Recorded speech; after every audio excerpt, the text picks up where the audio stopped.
शुक्रिया vice chairman साहब।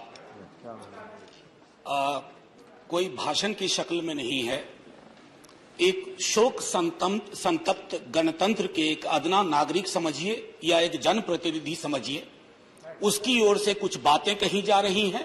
और सबसे पहले माफीनामा उन तमाम लोगों को जिनकी मौत को भी हम एक्नॉलेज नहीं कर रहे हैं, जो हम जान ही रहे हैं कि वो मारे गए। तो ये माफीनामा सर सिर्फ मेरा नहीं है। मैं इसलिए ये बात कह रहा हूं कि मई के महीने में मैंने 6 आर्टिकल लिखे। संसद चल नहीं रही थी, कहां अपनी शिकायत ले जाते, किससे कहते। मुझे भाजपा के मित्रों ने, कई साथियों ने कॉल किया, बधाई दी। मैं उनका भी एहतराम करता हूं और कहता हूं कि ये भरोसा इस सदन का है कि हम सबको एक साझा माफीनामा उन लोगों के नाम भेजना चाहिए जिनकी लाशें गंगा में तैर रही थी। किसी ने कह दिया ये, किसी ने कह दिया वो। सर दूसरी चीज, मैंने कल सेक्रेटरी जनरल साहब से बात करने की कोशिश की, बाकी जगह भी। किसी 2 सत्र के बीच में सर 50 लोगों की ऑबिचुअरी आज तक कभी नहीं हुई संसदीय इतिहास में। राजीव सातव की उम्र थी जाने की इस दुनिया से। रघुनाथ महापात्रा जब मिलते थे गले लगाते थे, बोलते थे जय जगन्नाथ। अचानक में वो नहीं है। ये पीड़ा व्यक्तिगत है, आंकड़ा मैं नहीं कहना चाहता हूं, मेरा आंकड़ा, तुम्हारा आंकड़ा। अपनी पीड़ा में आंकड़ा ढूंढिए। एक व्यक्ति नहीं है इस देश में, इस सदन में, सदन के बाहर, उस सदन में जो ये कहे कि उसने किसी जानने वाले को ना खोया हो। सर पीड़ा कह सकता हूं। ऑक्सीजन के लिए लोग फोन करते थे, हम अरेंज नहीं कर पाते थे। लोग समझते हैं सांसद है, ऑक्सीजन पिछा देगा। 100 फोन में पूरे दिन में शाम को बैठ के देखते थे, सक्सेस रेट 2, सक्सेस रेट 3। हमको कौन सा आंकड़ा कोई बताएगा साहब? हमको नहीं, किसी आंकड़े की बात नहीं करनी है। हमें देखना है कि जो लोग गए वो जिंदा दस्तावेज छोड़ के गए हैं हमारे फेलियर का। मैं आपकी बात नहीं कर रहा हूं साहब। आप कहिएगा 70 साल में कुछ नहीं हुआ, मैं उसमें जाना ही नहीं चाहता। ये कलेक्टिव फेलियर है 47 से लेके अब तक की सारी सरकारों का। क्या बना दिया हमने? मुझे पता नहीं था कि अस्पताल और ऑक्सीजन का क्या रिश्ता होता है सर। ईमानदारी से कहता हूं, मैं मेडिकल बैकग्राउंड से नहीं आता हूं। सुबह से लोगों को दिखता था ऑक्सीजन ऑक्सीजन, रेमडेसिविर। मैं तो दवाइयों के नाम तक शुरू में सर प्रोनाउंसिएशन चेक किए कि कैसे उच्चारण करूंगा। ये हालत है। और तब हम आंकड़ों की बात कर रहे हैं, तब हम ये बात कर रहे हैं थैंक यू फलाना साहब, चिलाना साहब। सर मैं यहां से निकलता हूं, बहुत बड़ा विज्ञापन लगा हुआ है, मुफ्त वैक्सीन, मुफ्त राशन, मुफ्त इलाज।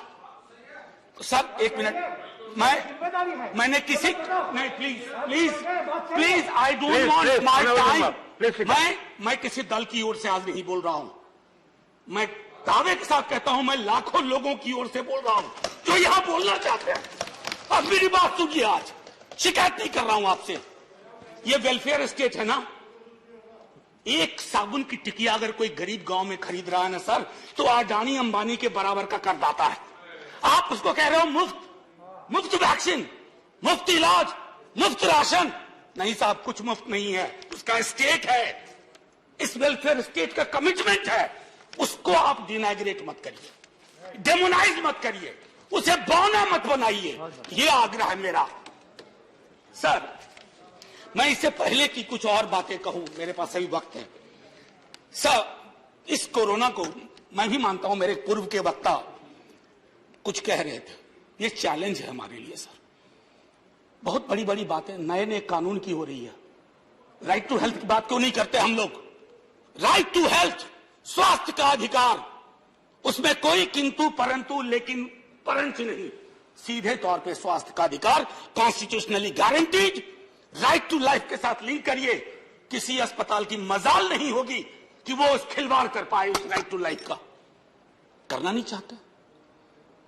राइट टू वर्क, उस पर काम करिए। पॉपुलेशन को लेकर के बहुत बातें हो रही हैं साहब। डेमोग्राफी को, डेमोग्राफर्स को छोड़ दीजिए, बड़ा संश्लिष्ट विज्ञान है, लेकिन ये हम कर सकते हैं इस सदन और उस सदन में।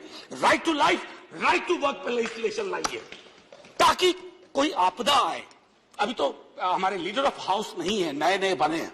उनसे मैं कहता, जब वो रेल मंत्री थे, हॉस्पिटैलिटी सेक्टर के लोगों को निकाल दिया गया इसी कोरोना काल में। मैंने लगातार आवाज उठाई, कोई सुनने वाला नहीं है सर, कोई नहीं सुन रहा। अगर आप सांसद की नहीं सुन रहे हैं तो जो छोटे अदना संविदा वाले नौकरी से निकाले गए उसकी कौन सुनेगा सर। एक और अद्भुत चीज हुई इसी कोरोना के दौरान, माननीय उपसभापति महोदय, जब हाहाकार मचा हुआ था हॉस्पिटल के लिए, आईसीयू बेड्स के लिए, दवाइयों के लिए, यह हाहाकार जब मचा हुआ था उस दौर में सर कई चीजें हुई, जिसमें से एक जो महत्वपूर्ण चीज मैं जिसका जिक्र करूंगा, उस हाहाकार में सरकारें, मैं सिर्फ केंद्र को नहीं कह रहा हूं, कई राज्य सरकारें भी नदारद थी।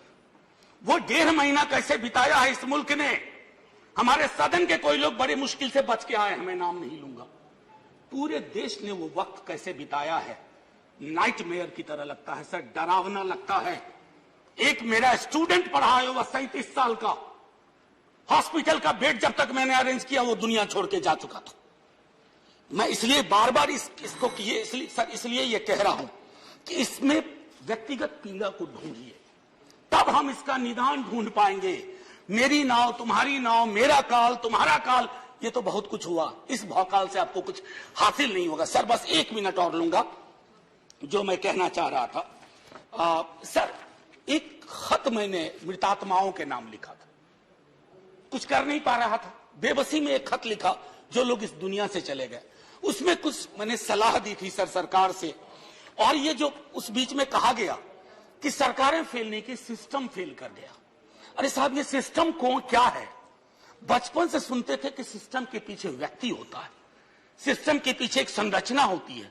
अगर वो सिस्टम फेल किया है, चाहे दिल्ली में या किसी गांव की गलियों में, तो वहां की सरकारें फेल गई। सिस्टम का नाम इसे मत दीजिए, क्योंकि यही वो सिस्टम बनाते हैं। धन्यवाद। और आप बस आखिरी टिप्पणी करने दीजिए। प्रोफेसर धन्यवाद, आपको ज्यादा टाइम दे चुका हूं मैंने। सर बस 10 सेकंड लूंगा। आज जय हिंद बोलने में भी वो खुलूस नहीं आ रहा है जो आम दिनों में हुआ करता है। मैं सिर्फ इतना आपसे आपके माध्यम से कहना चाहता हूं, मैंने एक शिकायत नहीं की सर, किसी से नहीं। किससे शिकायत करेंगे?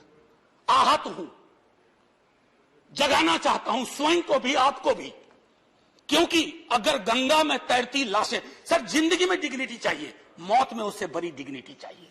हमने अनडिग्निफाइड डेथ को विटनेस किया है, और अगर हमने इसको दुरुस्त नहीं किया सर, आने वाली सदियां माफ नहीं करेगी। आप बड़े बड़े इश्तहार छपवाओ, अखबारों के 4 पन्ने रंग दो, फलाना थैंक यू सर, इतिहास को थैंक यू कहने का मौका मिलना चाहिए। धन्यवाद। जय हिंद सर। अगर मेरी बात से फिर भी किसी को कष्ट पहुंचाओ, मैं उन्हीं लाखों लोगों की धन्यवाद डेड बॉडी के बिहाफ पे आपसे माफी मांगता हूं। जय हिंद। धन्यवाद। Next speaker is Sanjay.